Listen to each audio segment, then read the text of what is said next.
Hello बच्चों, let's see this question. A small coin is placed on a stationary horizontal disc at a distance small r from the center.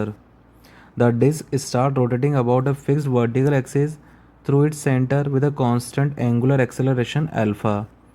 Determine the number of revolutions n accomplishes by the disc before the coin starts slipping on the disc. The coefficient of the static friction between the coin and the disc is mu g. तो diagram में दिख रहा है एक disc है, horizontal disc है जिस पे एक कोइन रखा हुआ है. अब डिस्क जो है यहाँ पे रोटेशन स्टार्ट कर दे तो कोइन भी इसके साथ में रिवॉल्व होगा स्टार्टिंग में, ठीक है. और इन दोनों के बीच में आपको फ्रिक्शन भी दे रखा है, स्टैटिक फ्रिक्शन कोएफिशिएंट भी उसने आपको दे रखा है. लेकिन एक टाइम बाद में क्या होगा, जब ये कुछ रिवॉल्यूशन कर लेगा, जैसे यहाँ पे एन रिवॉल्यूशन की बात कर रहा है, तो उसके बाद में कोइन यहाँ पे स्लिप होना स्टार्ट करेगा. तो जब ये स्लिप होना स्टार्ट करे तो उससे पहले नंबर ऑफ रोटेशंस कितने कर लेगा, ये चीज़ हम लोग को यहाँ पे फाइंड करनी है.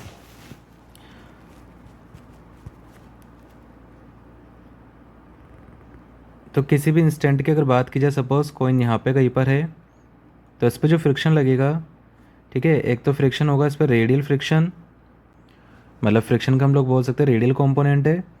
और एक फ्रिक्शन होगा इस पर टेंजेंशियल फ्रिक्शन, फ्रिक्शन का टेंजेंशियल कंपोनेंट है, ठीक है. और इसका रोटेशन लाइक ये इस तरह से इसका रोटेशन हो रहा है. अब होगा क्या, और ये ये जो है अल्फ़ा से ऐसे से घूम रहा है अल्फ़ा से, ठीक है. तो होगा क्या पहले हम लोग इस एफ आर को मेंशन कर लेते हैं. एफ आर क्या है यहाँ पे, ये है रेडियल कंपोनेंट ऑफ फ्रिक्शन. और ये एफ टी क्या है, ये है टेंजेंशियल कंपोनेंट ऑफ फ्रिक्शन.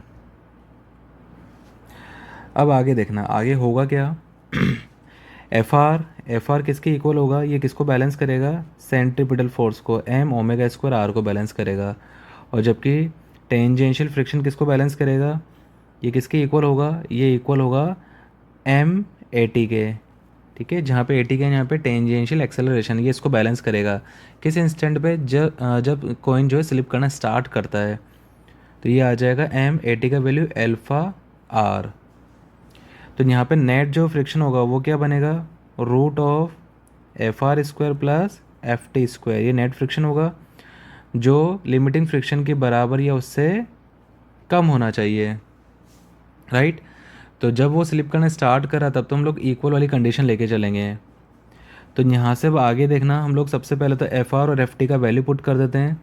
तो ये आ जाएगा यहाँ पे root of M square omega की power 4 R square plus M square alpha square R square is equal to mu square M square G square. दोनों साइड हम लोग स्क्वायर करेंगे. देखो यहाँ से एम स्क्वायर बाहर आ रहा है, एम जो है ना, दोनों साइड में जैसे मानो स्क्वायर कर दिया तो ये आपका रूट चला गया.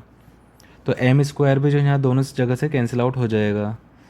तो यहाँ से अगर हम लोग ओमेगा स्क्वायर अगर निकालें तो क्या बनेगा ये, तो ओमेगा की power 4 is equal to mu square G square minus alpha square, और mu square G square divide by R square भी आ गया, राइट, क्योंकि हमने आर स्क्वायर का भी दोनों साइड डिवाइड कर दिया.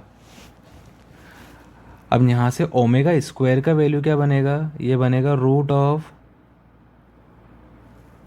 Mu square G square divide by R square minus alpha square.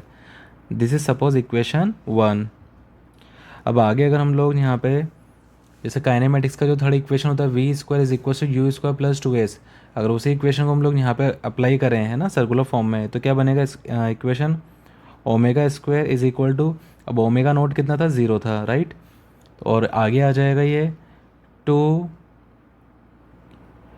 Alpha, और यहाँ पे थीटा, थीटा कितना, ये आ जाएगा 2 पाई एन, राइट. एक रिवोल्यूशन में एंगल कितना, 2 पाई, एन रिवोल्यूशन में एंगल कितना, 2 पाई एन, ये एंगल हो जाएगा. अब ओमेगा स्क्वायर का जो वैल्यू हम लोग यहाँ पे फाइंड कर चुके हैं, तो यहाँ से एन का वैल्यू क्या बनेगा, omega square divide by 4 pi alpha. Omega square का वैल्यू पुट करेंगे तो ये mu square plus G square divide by R square minus alpha की होल पावर 1/2 और divide by 4 pi alpha. Options check कर लेते हैं हम लोग। ऑप्शन 1, इसमें देखो यहाँ पे बीच में प्लस आ रहा है, प्लस में अल्फ़ा स्क्वायर, तो अल्फ़ा स्क्वायर प्लस में नहीं माइनस में। ऑप्शन बी मेरे ख्याल से यहाँ पे फुली मैच कर रहा है, ठीक है, डिवाइड बाय 4 पाई अल्फ़ा ही है, तो ऑप्शन बी हमारा सही होगा। सी देख लीजिए आप लोग, सी में नीचे 2 पाई अल्फ़ा आ रहा है, डी में भी यही आ रहा है, तो option B will be correct. I hope you understood this question. Thank you.